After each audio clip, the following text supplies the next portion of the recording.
some subjects which I hope will help you to understand the past lectures. And then if you are staying for the next week, will help you to understand some of the lectures. So let's see. So yesterday we were talking about the relative invariance.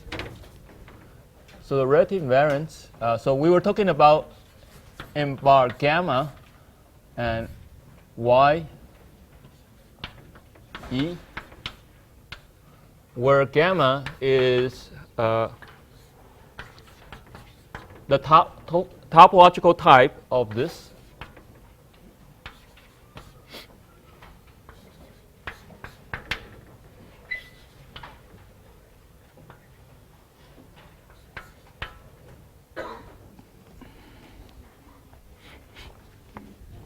So an element here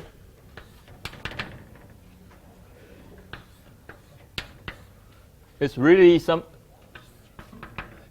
a map or morphism to YL and map to Y.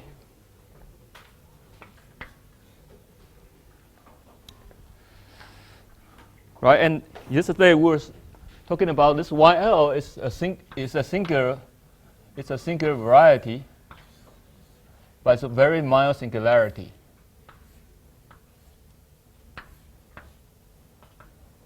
And there are all of these. And we talk about pre-deformability condition.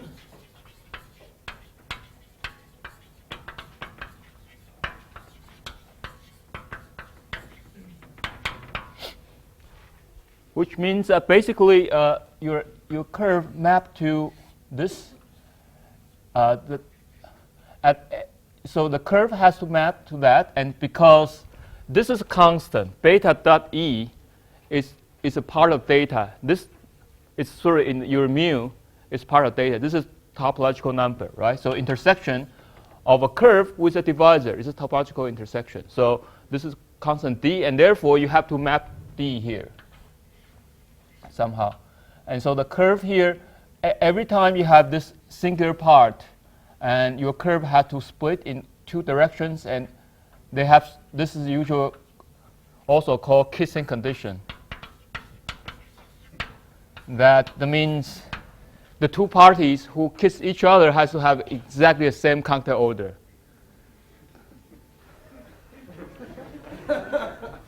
Right? So that's the pre-deformability condition we're talking about. And once that's true, then you can smooth it out and then become a smooth thing. So become one. Whereas original two, they said this is a part of necessary condition that when you smooth this out, and the curve can also be smoothed out.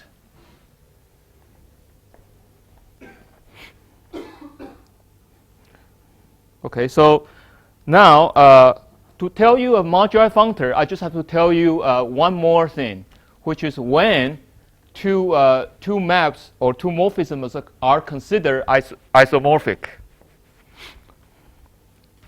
So I say this, two of them are considered isomorphic.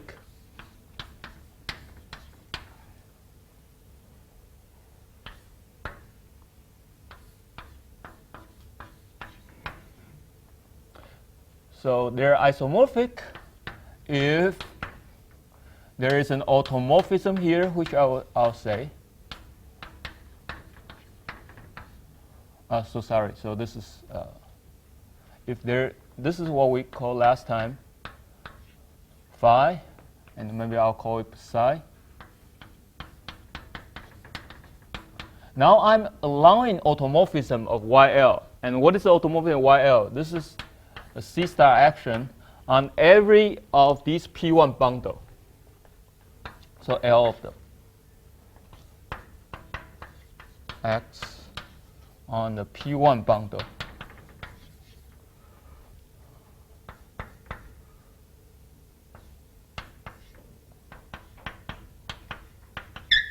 Excuse me, sorry. So this is, remember, I attached this Y by P1 bundles, right? And every P1 bundle has a fiber-wise C star action. and that is the C star. But so every one of them has 1, so it's C star to the L.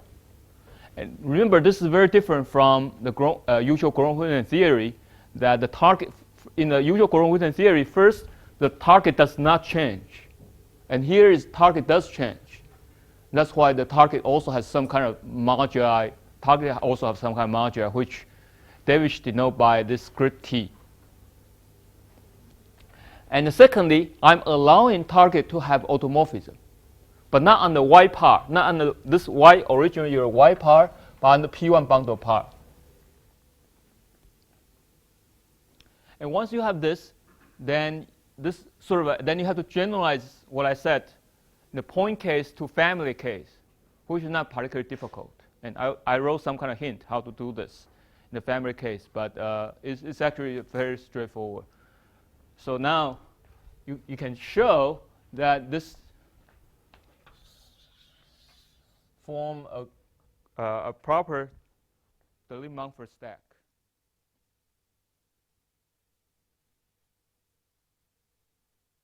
And yesterday I was asked why you would need this to, for example, you would need this to be predeformability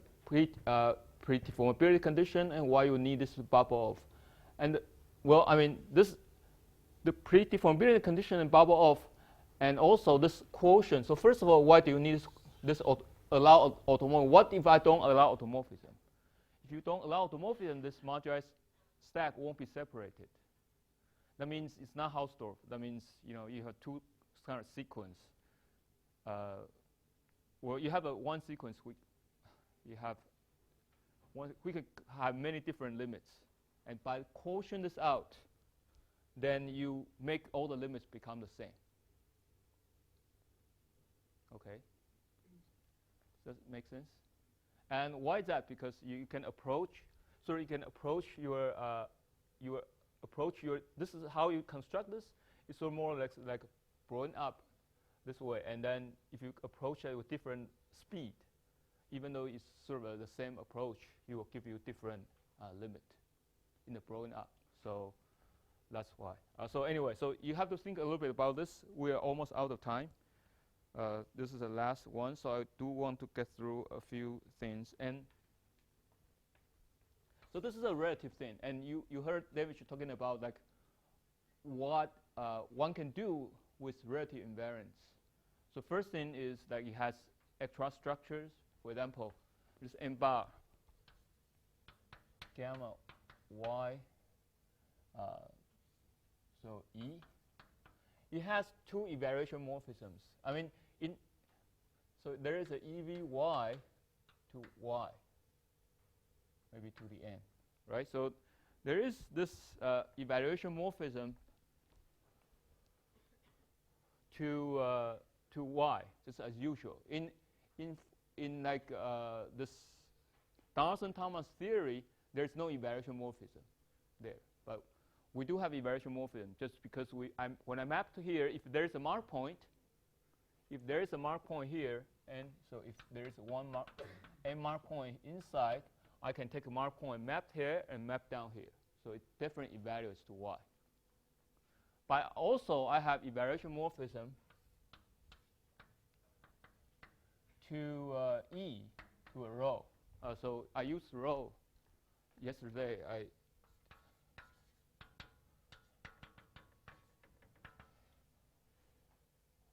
It's this. So this is so this partition into row part. So I have row points on E, right? So this is all these points, row point, and I can evaluate those points, which will go to E.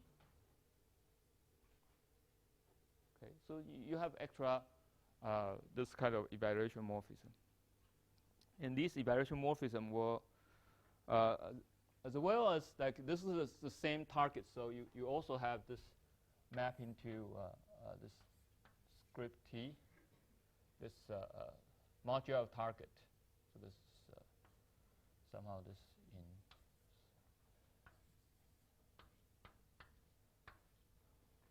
No. Let's yes.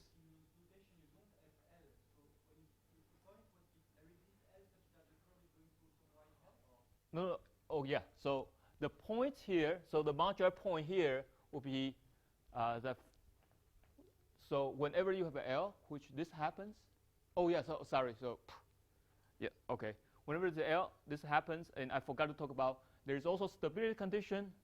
So to define this, I do. So these are what we would call pre-stable relative maps, and then to form this moduli, I also require that this kind of, for every L, I can define this pre-stable thing, and it will be a modular point, and as long as it satisfies pre-deformability condition, etc. So, and I want the stability condition to be that, again, the automorphism of a map has to be finite.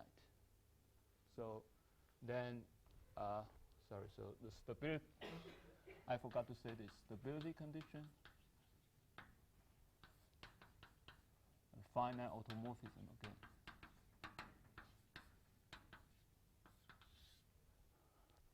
So L is something you can choose by yourself, or for given L, if you have this, then it becomes one of your member. But the problem is because I'm allowing this automorphism, so here as well. So if you do, if L just expand indefinitely, it's not going to be stable. So you have to think a little bit about that. It's very similar to if you bubble off too much in your domain, you won't be stable. This for the same reason. Does that make sense? You thought about this, right? So in the stable curve case, if you bubble too much, then it won't be stable. Even for maps, if you bubble too much, you won't be stable because you only have finite degree. Even beta, I mean, the only way it can be stable is either it's already the irreducible component is stable, or it has to map non-trivially to your target. But the degree is finite, and therefore you cannot grow indefinitely. That's sort of a boundedness statement. And the same here.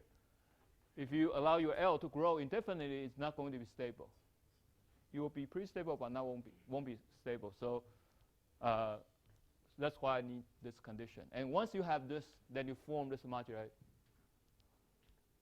It has all these, basically all the properties you could have for absolute case. You could have that for relative case. And so, and also, so this is, then you get moduli stat.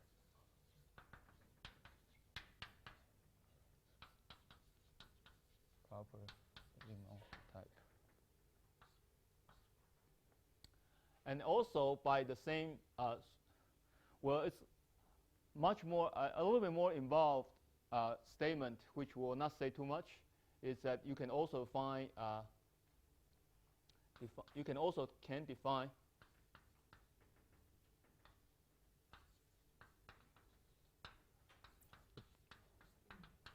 perfect abstraction theory, and therefore it really sort of define the virtual class.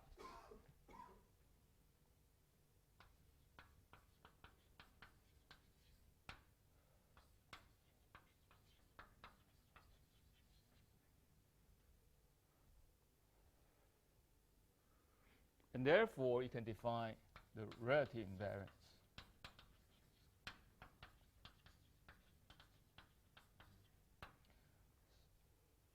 And so once you get into this step, then you can ask what these relative invariance good for. And this, in David's lecture, I was talking about that. I was sort of ahead of myself. That these relative invariance has that, extra structure help him to solve one of the problems. And then, so also, it is important because, how does this come out? Well, you can think about this relative invariance in two ways. One, what is geometric meaning of the relative invariance? It means that I'm going to study some kind of refined growth invariance so that I can specify. So this is a given my G, N, and beta, I can specify, well, I have this topological intersection with a divisor. If I specify that my contact order with the divisor has to be like have row 1 up to row mu 1 up to mu row, then that server is a subclass of these maps, right? Generically it will be 1 1 1 1. But if I specify like here, there will have to be one point which has count over 2, the other point has count over 3, etc., etc. Then you select out a subclass of these maps, and I do compactation of that. That is so it's sort of a refined ground width and variance. Although this interpretation is not heuristically so. These are sort of refined ground width and invariance. Counting number of maps with specified contact type with E. But this is really heuristic. I mean, the interpretation is often wrong. And you can hear more from Andrew's talk next week.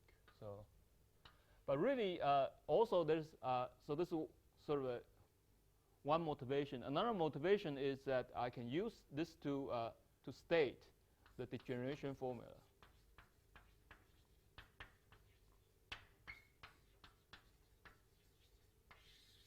So the degeneration formula says that so this is what it's been used a lot in algebraic geometry, right? So if I have a family and then it degenerates, then I want to be able to study my variety by its degeneration.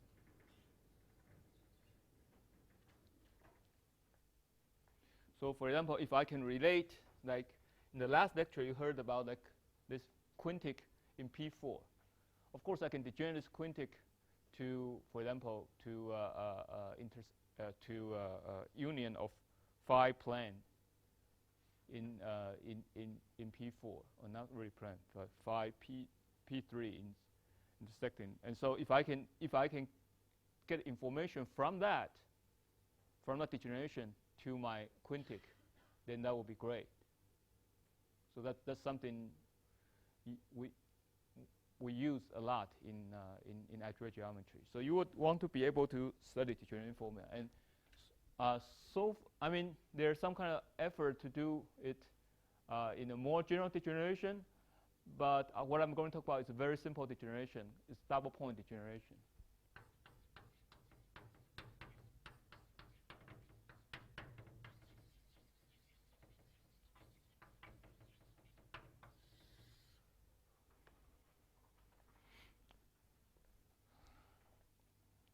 So if you have a double point degeneration, then you will be, so for example, if you have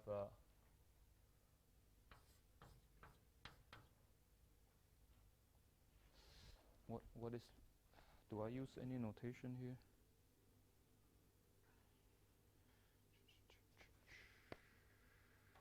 No, yeah, I use different notation. I have to change this.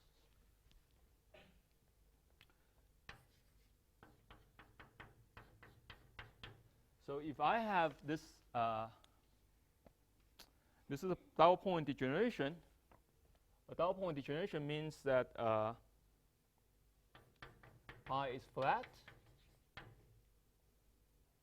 and so I call coordinate on T1, T, Wt are all smooth for T not equal to 0, and Wt at W0 I can write this as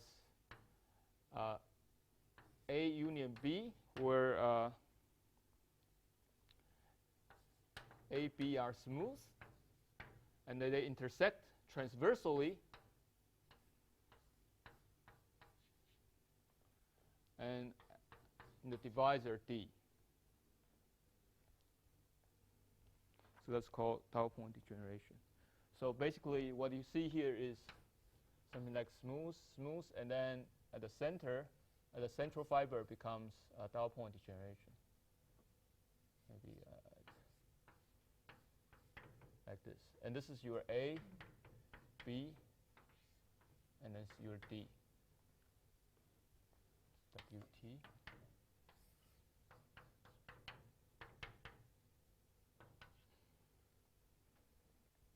So that's the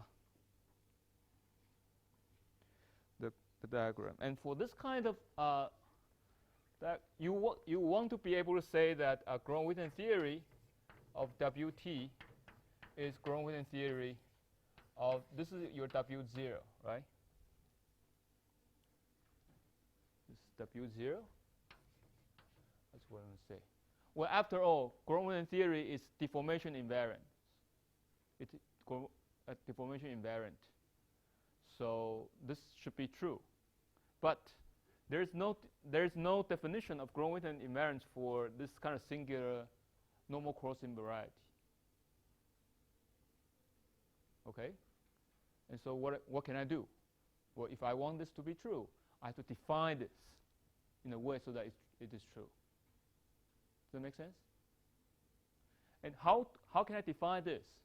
Well, the only thing I have is I have A and B and intersect at D. So as a matter of fact, this degeneration formula will tell you that, so this is, what is this, right? So the question is what this. Can I define this first, and can I define it in a way that it's actually equal? And if you can, then it's a very good thing, because you can do a dot point degeneration to something very simple. For example, this is the definition given by Mark Levin and Rahul Pandaripante. They proved that all smooth variety can going through dot point degeneration can be changed to just Perteric spaces. So you can basically, if you know how to deal with this, you don't have to deal in principle Perteric spaces. But that is a little bit too far. I will not say too much. So okay, so how to define this? So to define this,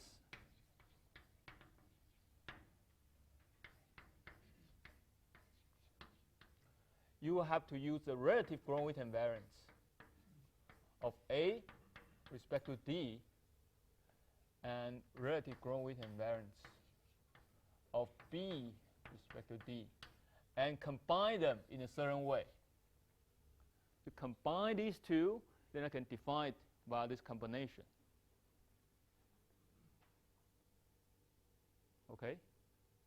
That's the only way we are able to define it so far. Well, old definition, the target has to be smooth projective variety. Now it's not smooth. Yeah, but which part exactly does it? We have this modulus with table map to verify. Virtual class doesn't work.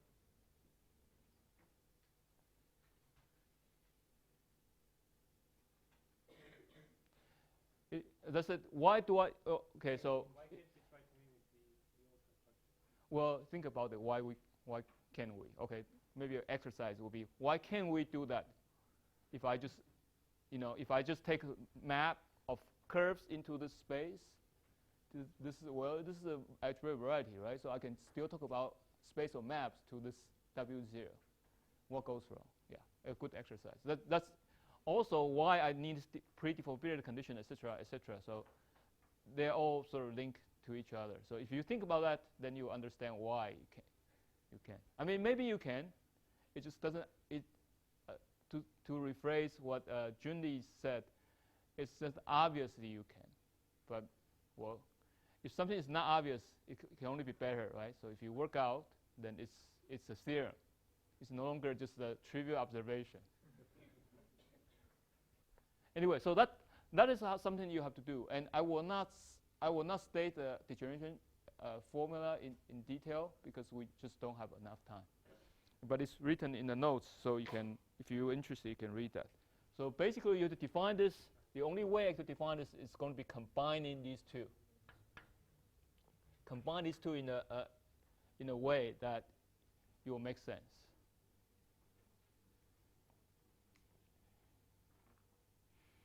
And so we have some certain understanding of orbifold cohomology. So I'm going to skip that. Is that okay? Yeah. So I know it's okay with you. So, but I don't know. Yeah. Anyway, so Alessandro certainly spoke a little bit about orbifold chain-run cohomology, and then maybe Grove-Witten invariance for orbifolds. So I want to say too much. I don't want to say too much, but I think if you read the notes should be very readable, because especially because I just copy from my collaborators' writing.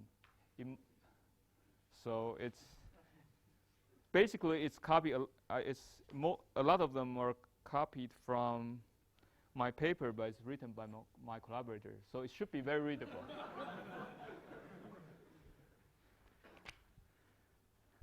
Anyway, so the last topic I want to talk about is the Crepin transformation.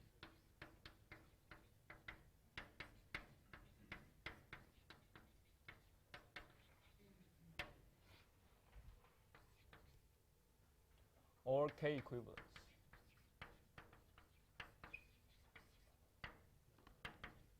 In Grove-Witten theory.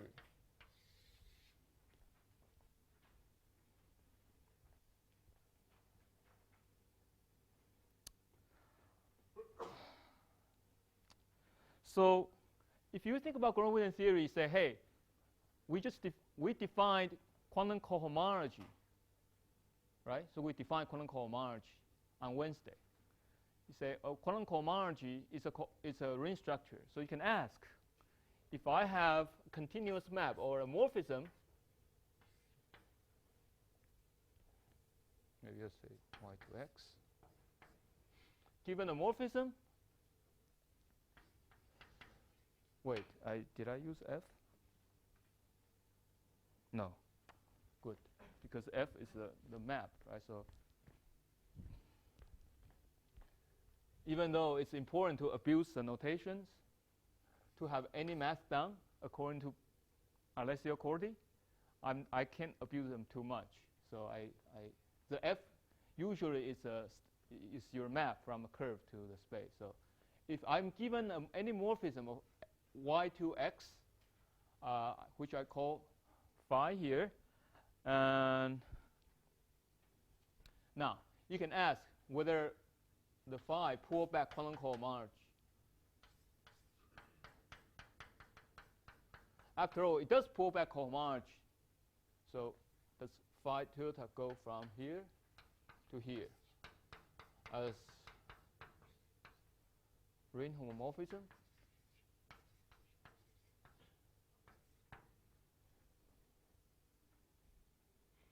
Well, this is a ring, and this is a ring, and it's called quantum cohomology ring, and this quantum cohomology ring.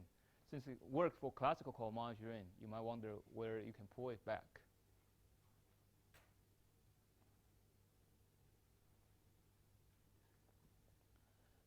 The answer is just flatly no. And it actually is very simple, very easy to see. Well, first of all, how do you define quantum cohomology? Well, we define it in a way that it's defined by Grove-Witten variance, right? So you first look at Grove-Witten variance, say, hey, now, if I want to do this, I will have to be able to do, like, let's just say 3 points. You can do any n points, y, beta. This certainly mapped to m bar 0, 3, x. By functoriality of our maps, this certainly works, right? It obviously works for every map, and then by functoriality, for families it also works. So the moduli stack will map to that moduli stack, no problem. So if you have evaluation morphism to you have 3 mark points, you can map. So that certainly can pull back to here, no problem. There's no problem of pulling this back all the way to y. So you can ask whether this is true.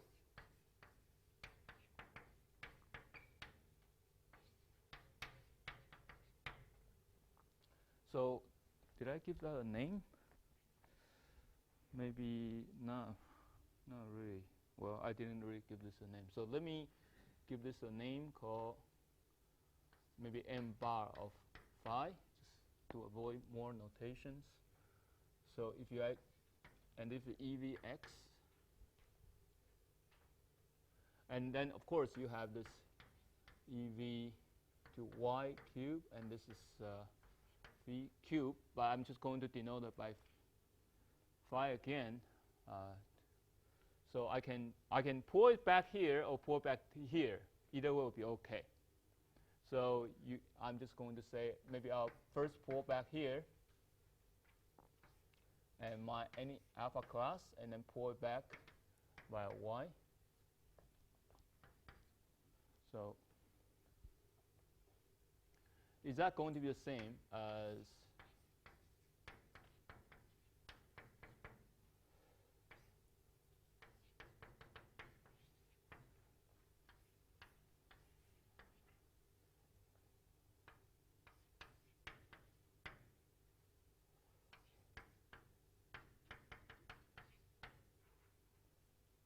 so that would be our sort of natural reduced to this kind of question.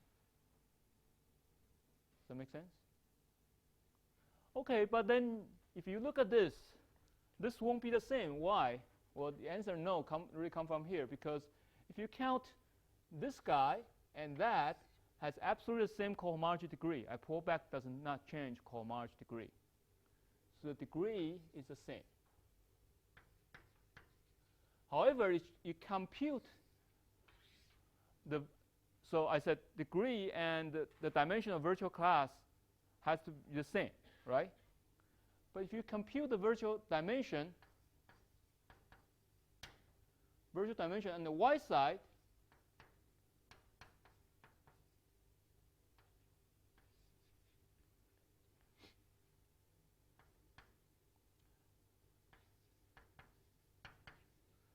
and this is certainly not necessarily the same as virtual dimension in the x side. Oh,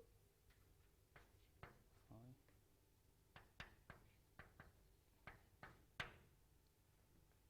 As you know, what is the main possibility of this? Well, this is a morphism, right? So morphism, what are the main type of morphisms? Well, there is this, for example, you can have embedding, right? You can have smooth morphism, or you can have birational morphism. Borrow up. There's basically three main types morphism. Let's just and for all these, if it's embedding, then the dimension will not be the same. And so you might think, well, let's take a dimension the same. Then that it also excludes smooth morphism. But if dimension is the same, then it's broken up. But broken up, you know the broken up formula, right? So ky will be the same as pullback of kx plus codimension minus 1 of your broken up, say, broken up smooth center, then of your exceptional locus. So obviously it changed. This is not pullback, and so this won't be the same in general. Does that make sense? So it does change the minus k dot beta. So the virtual dimension won't be the same. And so in that way, that this functoriality will certainly not work. So this does not pull back. That means, well, it is sort of quantum cohomology, but it does not pull back. And if you think a little bit about this, this is very natural. Look, those which had those objects which are very functorial contain very little information. Otherwise, how could it be functorial? It moved from here to there, and without any obstruction. That means carries almost no information. Cohomology, for example. I mean, I'm not saying cohomology contains, but it contains only like functorial informations. Anything not functorial has to be dropped from these. So that's why cohomology is very easy to compute because it's a very simple thing. Quantum cohomology, very difficult to compute because it's very complicated. It cannot be functorial. If it's functorial, then quantum cohomology has to be very simple, and it's not. So we have to change this. We have to find a way to get rid of this, or to change the situation. So from here, from this discussion, you see that the way to make this pull back or something possible, like this possible, is to make sure the dimension the same, right? Dimension has to be the same, and this canonical line bundle also has to be the same. So dimension the same, that means blow up, basically. But for any blow up, the canonical bundle has to change because you know the canonical bundle formula, canonical divisor formula, right? So it cannot also be a blow up. So what can that be? Well, that is something we're going to talk about. So it cannot be a blow up, but dimension will be the same, and then the canonical class has to stay the same. So what can that be? Well, if you blow up, then blow down, then that would be.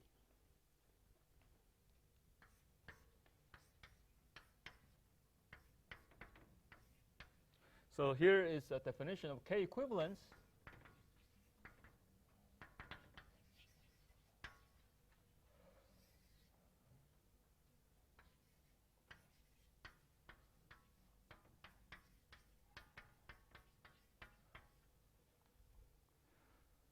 The definition of K equivalence saying that if I have phi here and phi prime here,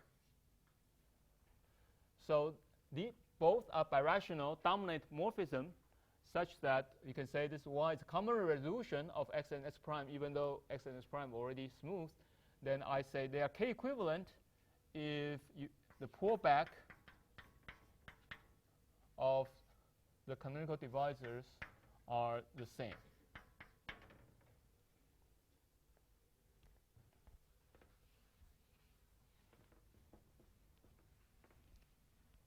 Well, so that's, and they are of course birational. Right? So this X and X, these two are birational,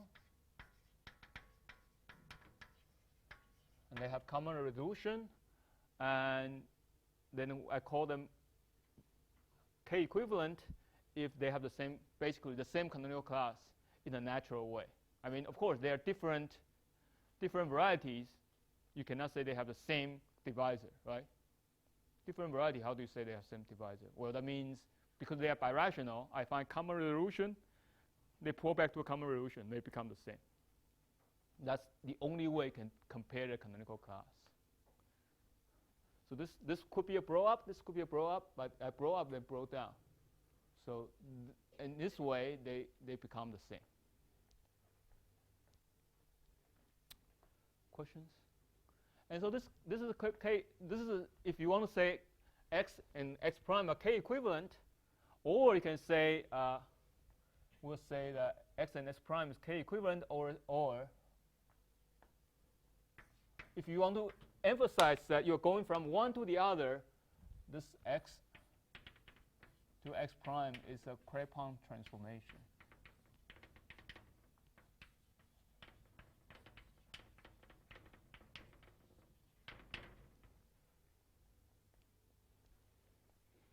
So that solves the problem. That make the functoriality. So that sort of we found the defect of functoriality could come from here. These has to be a necessary condition in a certain way. Does that make sense? If you want to have like a functorial property of grown width and variance, these have to be a necessary condition. And also, just to so X and X prime can also be orbifolds or smooth Riemann stacks. It doesn't have to be manifolds, because in that case you can also define Gromov invariance or quantum comarginal of orbifolds. You can also ask the exactly same question.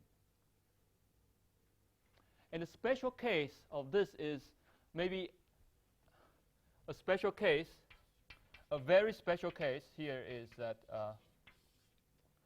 when you have some kind of a x bar which has quotient singularity and which has this x, maybe this x as like an orbifold, or I mean to be, this is as a smooth stack slip. And then you have also, in this case, you might also have a resolution, so called Crepin resolution.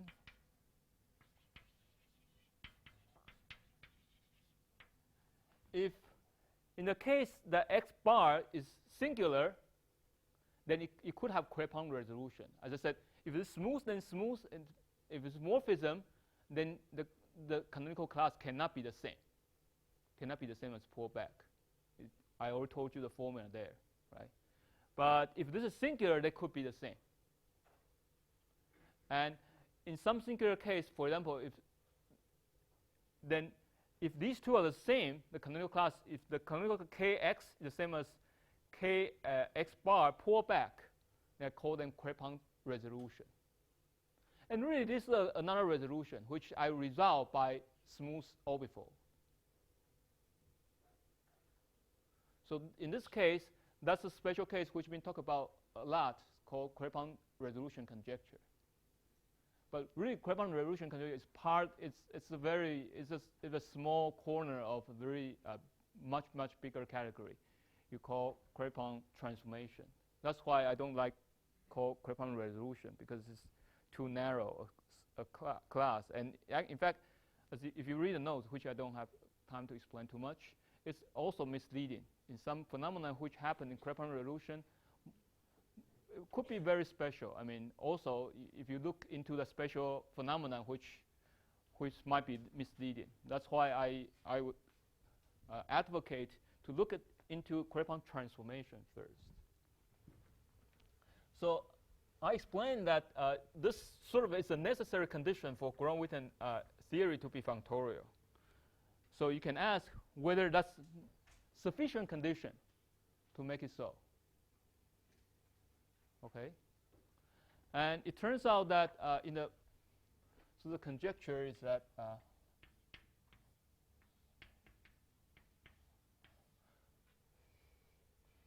so this is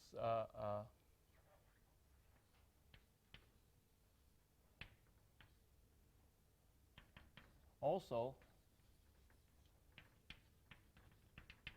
sufficient condition. Well, in a very subtle way, for xs prime are really manifolds, and for orbifolds, there's some kind of something called Harlefsch's property.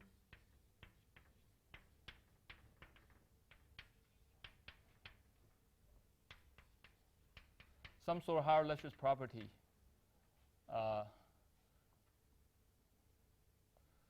will influence how functorial this thing can be.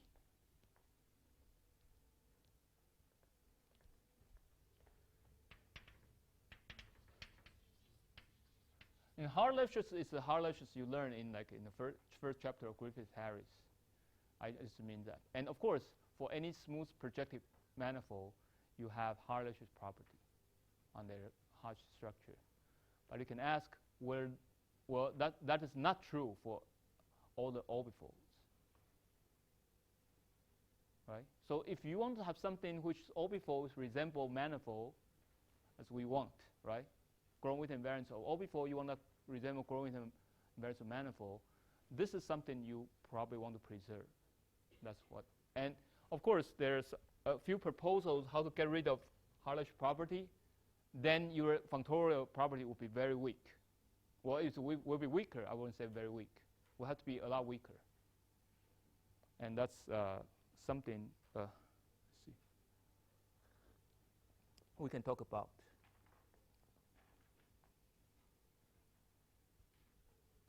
Okay, so this is the case. So let me explain what could be going on in this case, and then let's just for simplicity, let's start with manifold case.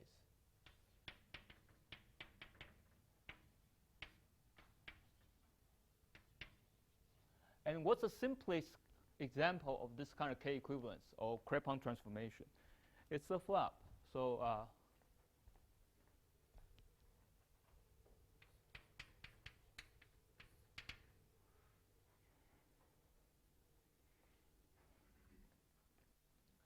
so I will first give this example of doing the flap. For example, if I have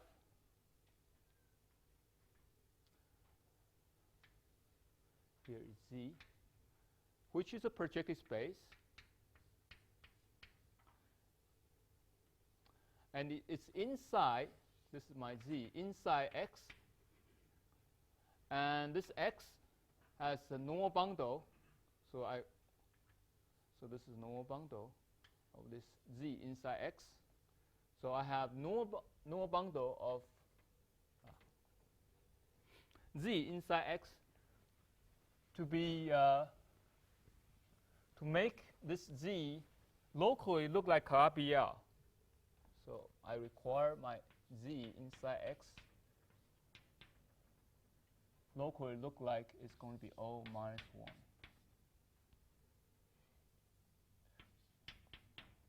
Locally. That means I have no, so this X would have to be 2R plus 1 dimensional, right? So because I have a smooth subvariety, the Z is smooth subvariety which has no bundle of rank R plus 1. So it's 2R plus 1 dimensional. And I require it to be locally the same as O minus 1 to R plus 1. You remember the canonical class of projective space, or any canonical class of projective space is all R plus 1. So I just sort of cancel out all the, so locally becomes trivial. The canonical class becomes trivial here. Questions? And in this case, bearing on some kind of projectivity assumption, I can shrink this projective space to a point. This Z can be a point. This Z become a point. Z mapped to a point. Or I can blow this up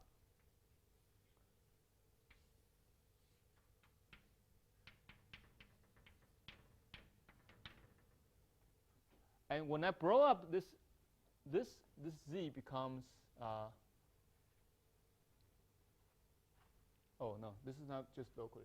This is forget about that. That's globally. So okay, so when I blow this up, this Z becomes your exceptional divisor becomes this. Let me try to draw it so it's sort of parallel to that. This becomes your exceptional divisor, and exceptional divisor will look like PR cross PR. If it's trivial, so this is globally, not locally. Does that make sense? This is easy. And so now if I have two, so this is my sort of a Z project PR, and this is another PR direction. And I brought this up with this PR. Now I can brought down along my Z direction, original direction. So this becomes the Z prime inside X prime. And Z prime can map to a point. And this is the simplest example you can find in this R-dimensional space, such that you can prove that these two have the same canonical class.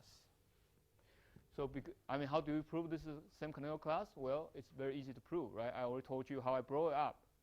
And so you can pull back, the canonical class is the same as this pullback plus R times exceptional divisor. This also plus R exceptional divisor, but the same exceptional divisor, and therefore they cancel each other. So this is a K equivalence.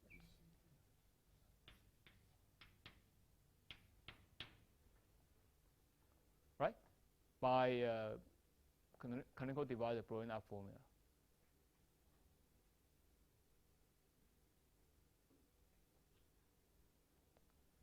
And so that would be your test ground for what I said. Ground width and theory has to be the same. So that's the first case. We can think about this and see if they are the same.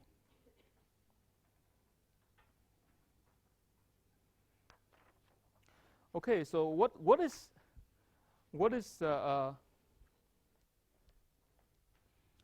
in fact, in this case, one can show that. So look, these are all sort of a. Oh no, I should have drawn this like this direction. It's better. That direction. No? Okay. Anyway, so just schematically. So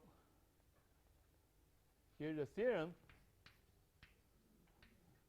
Well, which I sort of will be pre-theorem, which of a lecture I will give next week. The joint work with this Professor Lin and Wan from National Taiwan University.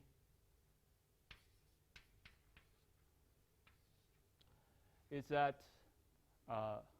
in this case, the Gromwithan theory of X is actually the same as Gromwithan theory of X prime for all genus.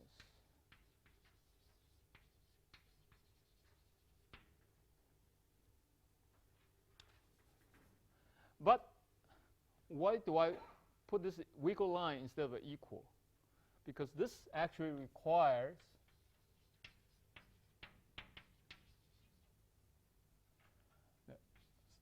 called analytic continuation.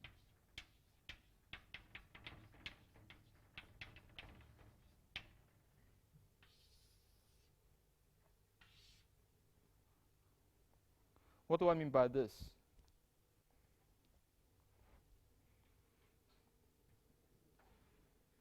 Yeah, so if you stay to the next week, you will hear something about analytic continuation for this, how this has to work. But in the simplest case, I will say that the following has to be true. That what do I mean by analytic continuation? So remember how I define Gromwithan invariance. I define as a formal function of nomical variables.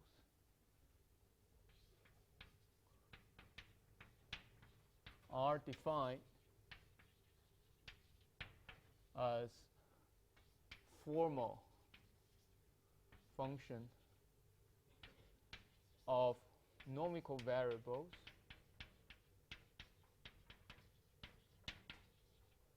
Q beta.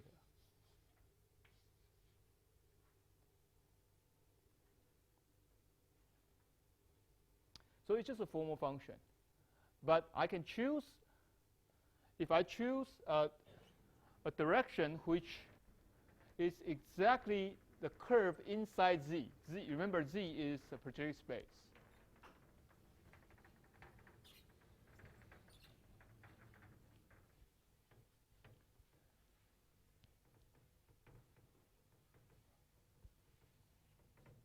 So Z is a projective space.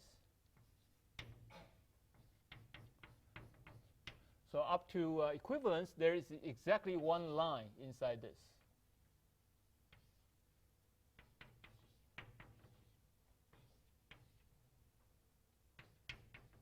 There is one line class inside projective space. Okay, and this line class associates a nomical variable. So there is this, you have summation, and so this has QDL will be your numerical variable in that direction. Does that make sense? And so you can ask what this is about is that first thing I have to say, what I have to say here is that this Gromit theory. So the first thing you have to explain is Gromit theory is an analytic function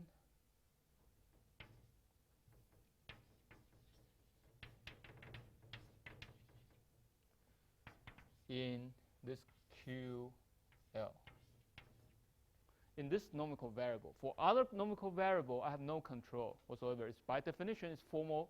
They are all formal variables. But for this line class, I have better control. I have to show that it is an analytic function. In fact, it's a rational function.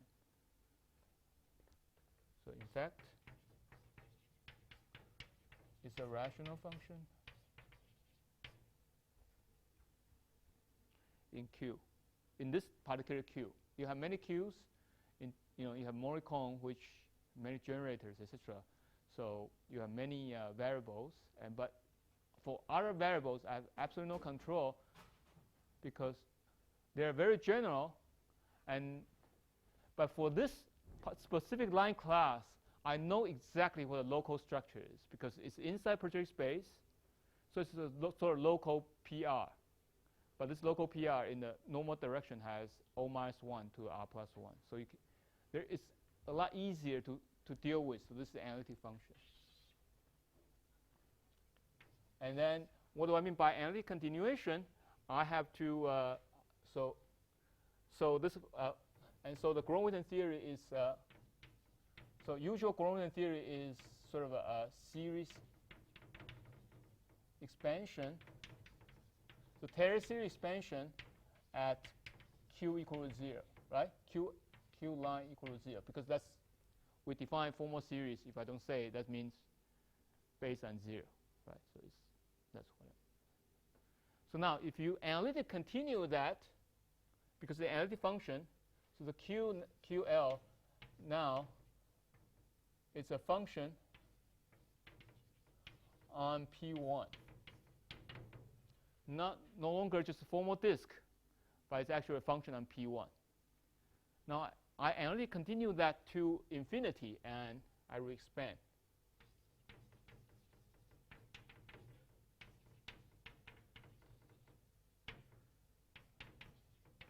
The generating function to QL to P1 and expand it at QL equal to infinity. And then you get Gromit invariance at x prime. So you start with Gromit invariance of x. You start with, so maybe I'll just say Gromit invariance as a generating function for x. And you do this and you do that. And so one is the expansion at 0, one expansion at infinity. You get this. And so this is a complicated procedure, and it's difficult to prove because usually what we like to prove is two Gromit invariants are the same. So for example, if I do localization, if every fixed locus they are the same, then they are the same. But here you cannot do it. You have to form a generating function which becomes an analytic function. And you have you really have to be able to sum this, sum it formal series up, and show its convergence and show its analytic function, and analytically continue that to another point and re-expand that at the point. Do you choose this L in the Z prime case also? Yeah. So yes. So this QL. So in other words, yeah. So something I'll say in the next, but I will now say so. In other words, I'm making QL correspond to Q minus L prime. L prime is the line class inside the Z prime. That's the reason I want to write this Z prime Z is because they are all project spaces, right? So this, but So you correspond to negative of that. So obviously this statement doesn't make sense, because if you think of Gromov-Witten theory are power series in Qs, and it never going to go negative. That means you're using a negative curve class, which by effectivity axiom, the Gromov invariants are 0. But it holds only in this sense. Oh, by the way, I should say that the R equal to 1 case was proved by Yongbin and Anmin Lee first, and we generalized to higher dimension. They all, yeah. And so, not only that, so I want to make this statement even more precise, is the following. I want to make this not just like, for example, if I give you x and x prime, then what you can do here is to compute Gromov-Witten invariance on x, right? And do analytic continuation to the other side, you get Gromov-Witten theory of x prime. But that is sort of a set of data correspond to a set of data. But can you tell me which one correspond to which one? Right? This is two different things, right? So one is saying, well, I know if I do this procedure, I will take this set of data and correspond to that set of data. But can you pinpoint, like, an element here will go to which element? Does that make sense? That's a more refined statement. So, in fact, what is more true is that there exists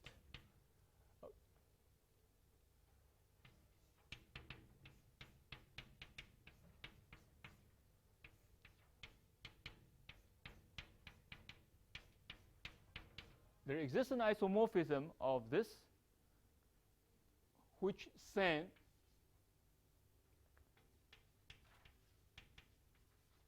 the line class I was talking about to negative line class here.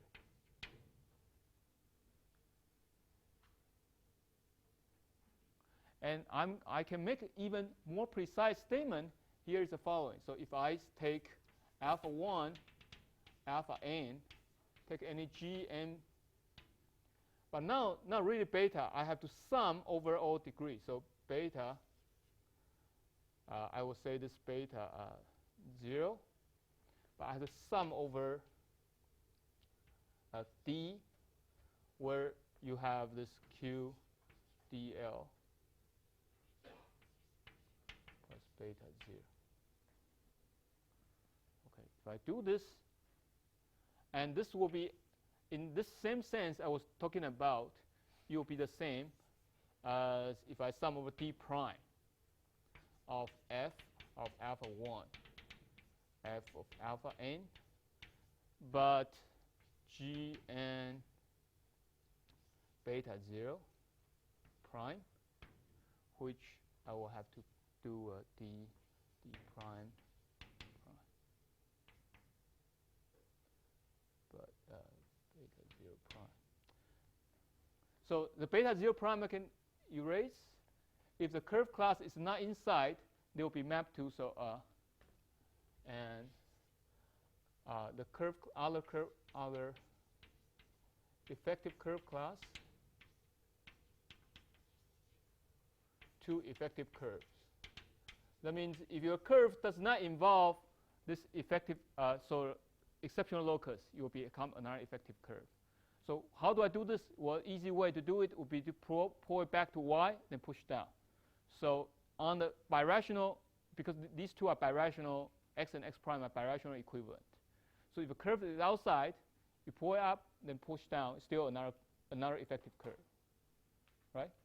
So you're good. So that our effective curve will go to effective curve. So I'm just going to erase that part. That effective curve I fix. Now I start to sum this effective curve inside the exceptional locus. Because inside exceptional locus, they cannot be the same, because effective curve map to ineffective curve. And the reason that the only way they can be the same is through this analytic continuation process, which I just explained. So there is this, so all the Gromov-Witten, so that means Gromit invariance on x side, you don't have to know all the Gromit invariance on x side in order to do all the Gromit invariance on x prime side. I only have to know Gromit invariance for fixed alpha insertion for fixed g and fixed effective curve outside. But I have a sum over all effective curve inside z. Okay, if I do that, then I'll get exactly that. Does that make sense? So you still have to compute infinitely many Gromit invariants to get infinitely many Gromit invariants, but that is, a big refinement from what you have. I mean, in fact, this is the minimum you have to do, because, as I said, the L will map to negative L prime, so that part it cannot be literally true.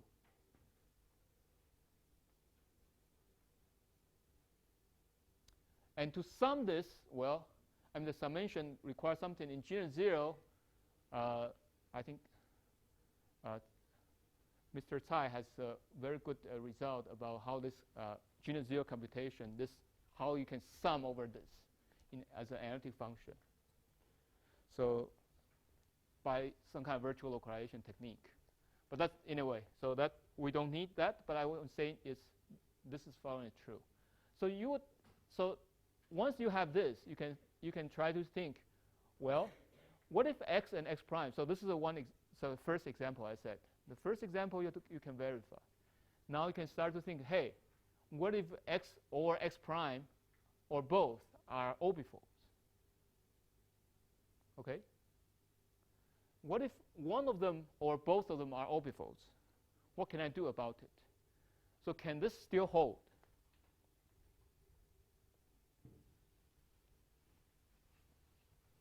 And the answer, as I said earlier, it cannot obviously hold, because there's some kind of Harlech condition which sort of this actually, so the Harlech condition, so it was observed by really Alessio Corti and Tom Coates and Hiroshi Ritani and Xianghua Chen. I think, at least 3 of them. Alessio's here, and then at least 2 of them will be here next week. So they observed that you do need some kind of Harlech condition. It's reasonable. Once it's been observed, it seems to be natural. You have to require something. But if you so in case x or x prime orbifold, so then you don't expect or can expect this to hold in general. So again, you need some kind of Harlech condition. But what kind of Harlech condition we have to require? So if you think about this Quepon resolution, it's a little misleading, because anyway, so once you think about this, you say, hey, these two are birational orbifold, but they're birational anyway. So you say, okay, so let's look at this. For example, if it's Quepon resolution case where one side is orbifold, one side is manifold, or it could be like both sides are orbifold. You think about this, you say, well, what's the minimal requirement I have to put in for this kind of strong statement to hold? Well, of course, you can say I want x and x prime both are satisfy Harlech condition, but that is a very severe constraint on the orbifolds. There are not many orbifolds. Actually, most orbifolds do not satisfy a Harlech condition. So you severely sort of handicap yourself about it. And that's when you only think about Quepon resolution. You have this kind of idea, because look, one side is x is certainly satisfy Harlech condition, so x prime has to satisfy the Harlech condition. So if you think about only Quepon resolution, then you naturally impose x prime to be also satisfy Harlech condition. But if you don't restrict yourself to that category, then you think x and x prime are birational, then what's the minimal condition I can require? I have to require that they have to be Harlech only on the exceptional locus, or neighborhood of exceptional locus. Does that make sense? Because outside they are the same anyway, right? Whatever non-Harleches they have, they share. So they're the same. Only when they're exceptional locus and its neighborhood, when they can be different, and you have sum over the Gorham-Witten variance, only then you have to require Harlech's condition. That's what I call Harlech's K equivalence.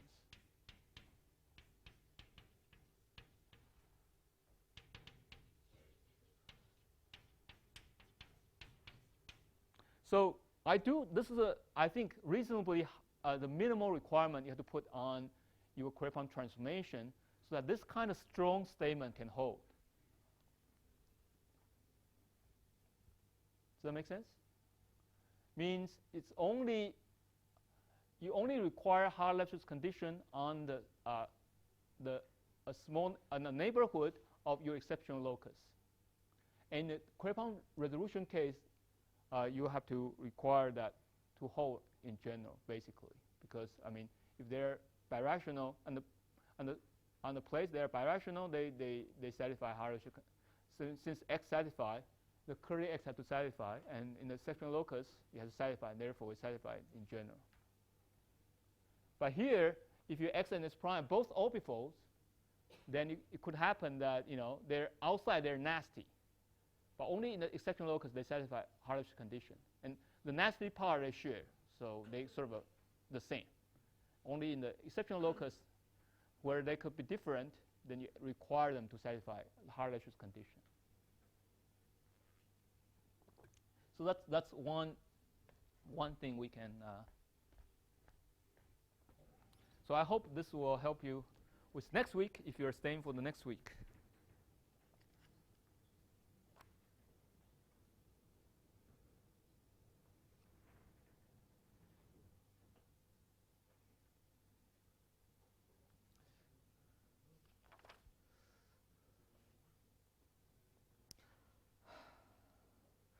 And so, what if you want to prove, as I said, so what if you don't even want to have this to satisfy this Harlech's K condition? If you don't want even this to satisfy HLK condition, what could it be? Well, then there's no hope that this kind of strong statement I just stated can hold at all. So, and you have to find a weaker functoriality statement. And this weaker statement is sort of developed by many people and eventually written up in a survey paper by Tom Coates and Yongbin Ruang, and you can find out in the reference. So that has to use sort of a Giventhal formalism, etc. So that's why I include as a lecture 3 in introduction to Giventhal formalism. But unfortunately, as you and me realize, there's no, we just don't have enough time to talk about everything which has to be covered in Gorham-Witten theory. So that I will not say too much. Okay, so maybe just to wrap it up, I will tell you a little bit about how one can prove this in the flop case, the basic case.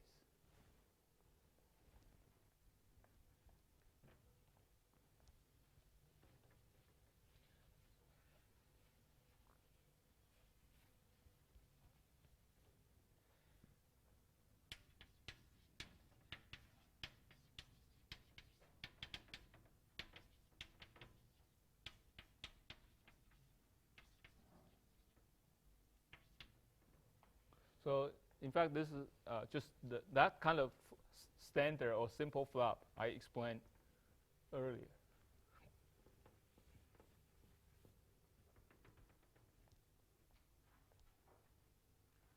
Well, I have my local geometry is explicit.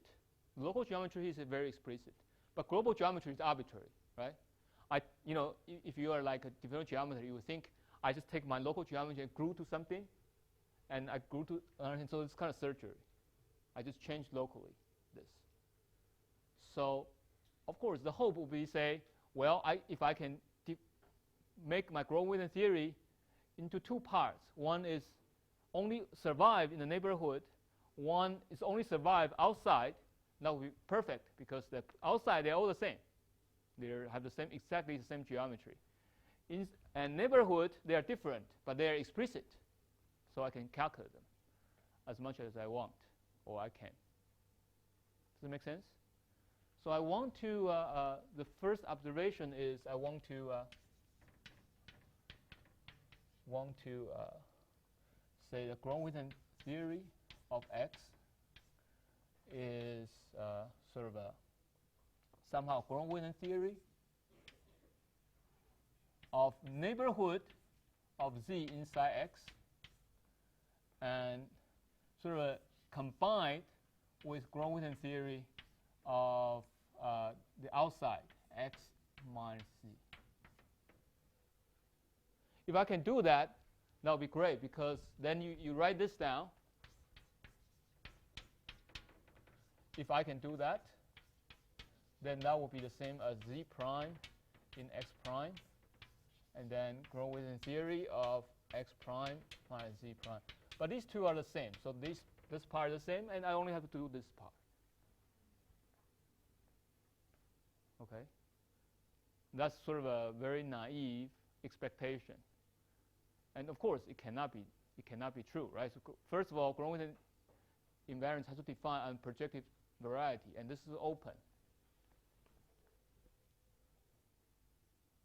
And also, the local geometry does interfere with global geometry. So if you think about very hard about Grove-Witten invariance, the hardest part for me is say how does it different from like study of rational curve in a variety. Studying rational curve in variety, usually study a real rational curve inside variety. Every curve counts for itself. But Grove-Witten invariance is studied for curve classes. I specify a class, and the class can be represented by all sorts of different curves, right? And so a lot of techniques in, say, Morphism theory cannot work here just exactly because they're studying like an exact curve, and we're studying curve classes. And the class can, for example, if you have a class which apparently outside here, I can deform that because it's same class, right? So same homology class. I deform it, and eventually it becomes, so maybe I'll use a different color. So I have a class here, and then eventually deform to be something like this, for example. And then part of that lie inside, but they are the same class. So even if I start with something which is completely outside, I have to that include information from this exceptional locus because it's the same curve class. So that is something which is completely wrong. On the surface, this statement just cannot hold. Does that make sense? But that's sort of the beauty of this degeneration formula. What does the degeneration formula tell us? That if I do degeneration, I have to suffer from this new refined, like this stacky kind of a moving target thing, and relative Grove-Witten invariance. But what I do have is if I do deformation to normal cone, this can be deformed into blow up of Z X union deformation to normal cone. So this is a deformation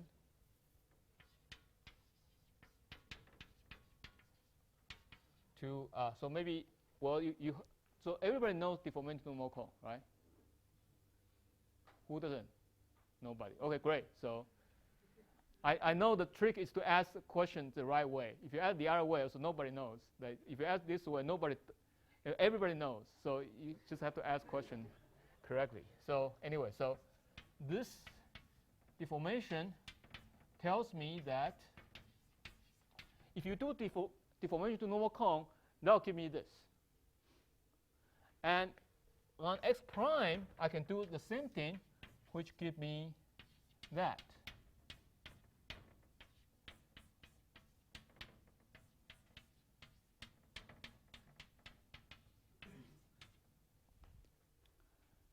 But if you look at the diagram, which I skillfully did not erase, was these two are actually the same.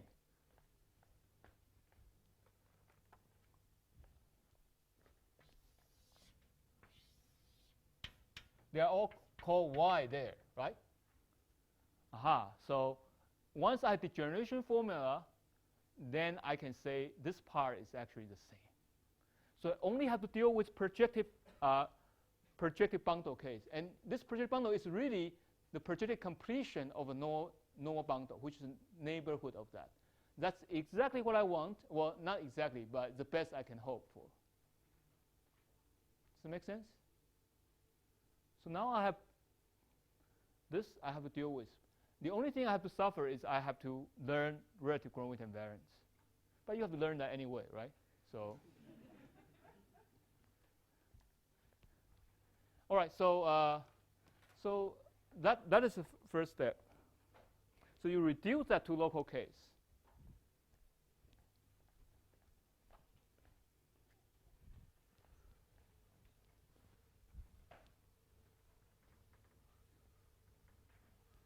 So the degeneration formula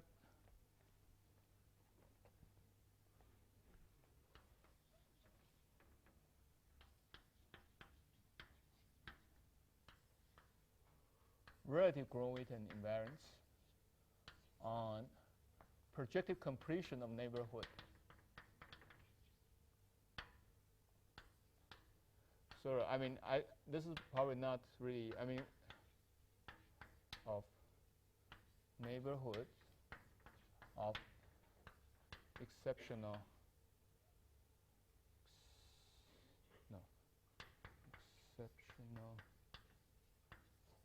loci. So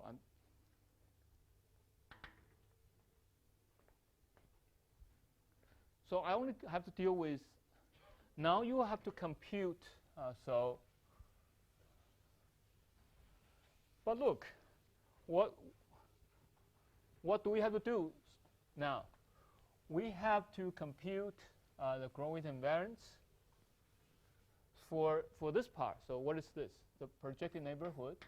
If I may, I will say that I write this like that. It looks very intimidating, but really, what is Z? Z is just projected space.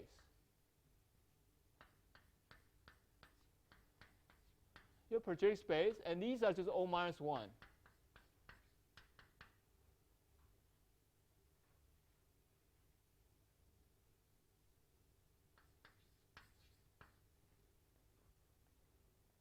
Right? So it's a projected bundle over projected space. So this is a toric case.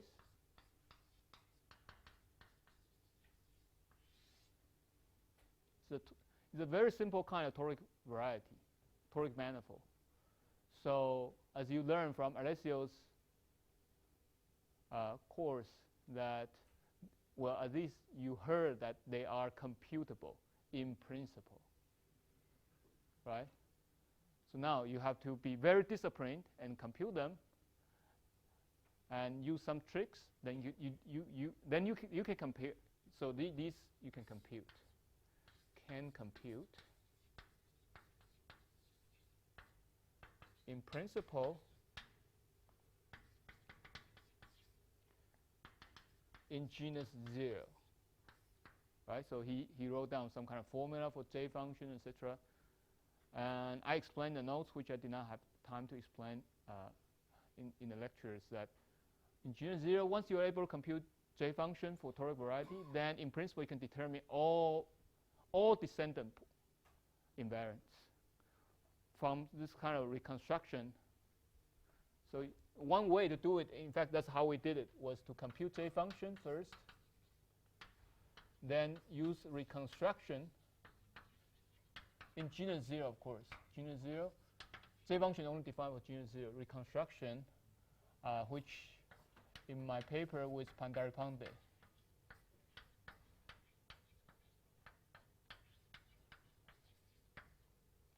There's going from small j function, of course. Big J function is not computable. Small j function, you can, by reconstruction, you get all descendant.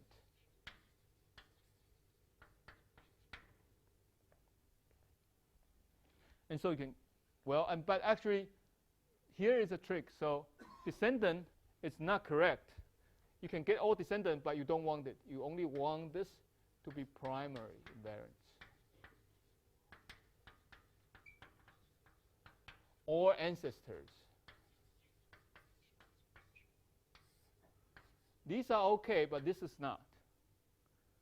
These two, for whatever reason, well, actually, there is a good reason why descendant invariants are not. So when I said Gromov theory, I did not say, remember I only wrote alpha 1, alpha n, I did not say tau k1. The primary invariance, that strong form of conjecture or theorem I stated hold for primary invariance. Did I erase that already? Oh, no, I did not. So this hold for primary invariance. It also holds for ancestors, but does not hold for descendant.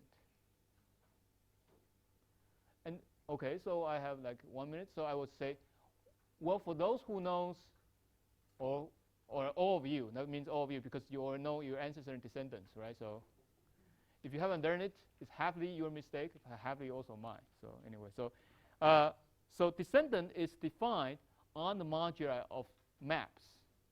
So when you sum over degree, for every degree, it should change, right? When I change degree, it's a moving thing. You just keep changing. Ancestor, what is good about ancestor? When degree change, the same ancestor pull back. So it's more universal. If I compare both sides, it's something which I can map to. So if I have m,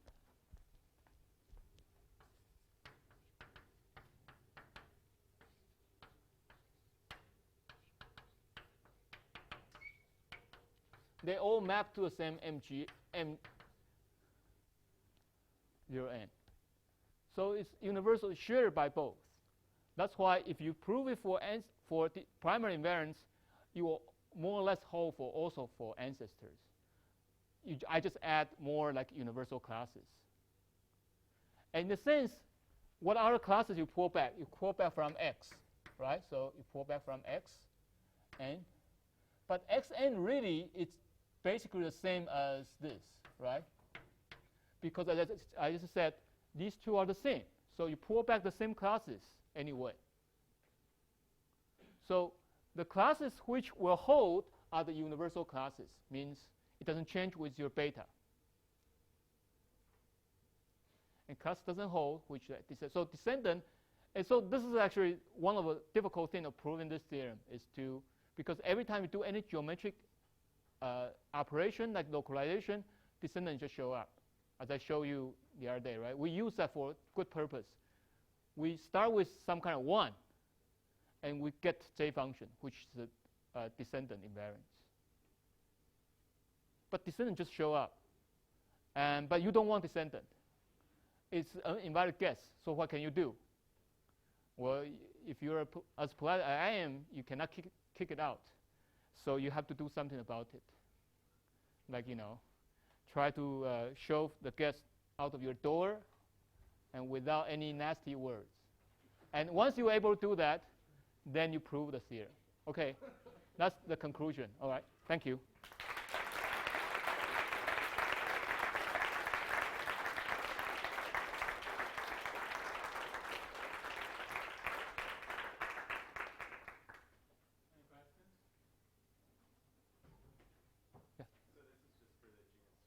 For genus 0, yeah. So for higher genus, again, I did not explain because then it requires the second, well, actually the first appendix, which is the quantization. I do have to go through this quantization business, whatever that means, to go from genus 0 to higher genus.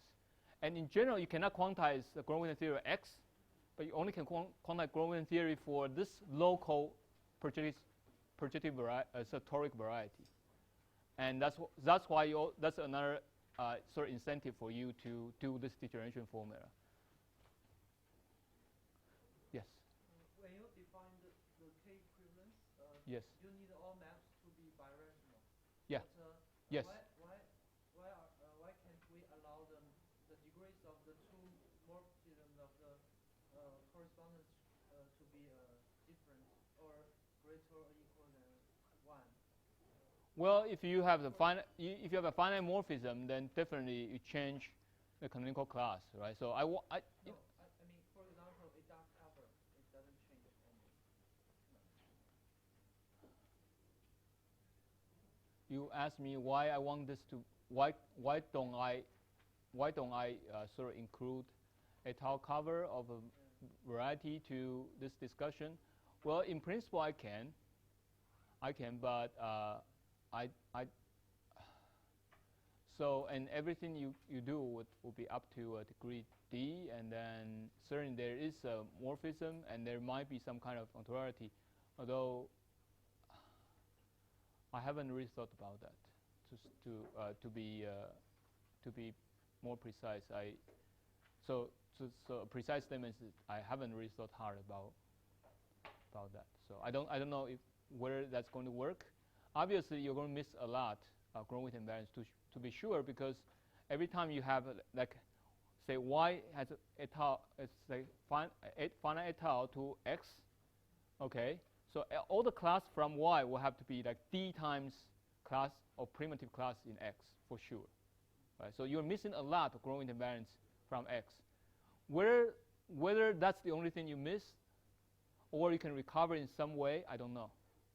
But it's definitely the growth theory cannot be absolutely the same. Do you see what I mean? So you have the beta here. They basically have the same, but then you're missing a lot of things. And so whether you can recover that, I don't know. I haven't really thought very hard about it. But definitely, again, it's not obviously true. But if it's not obviously true, but it's true, then all the better.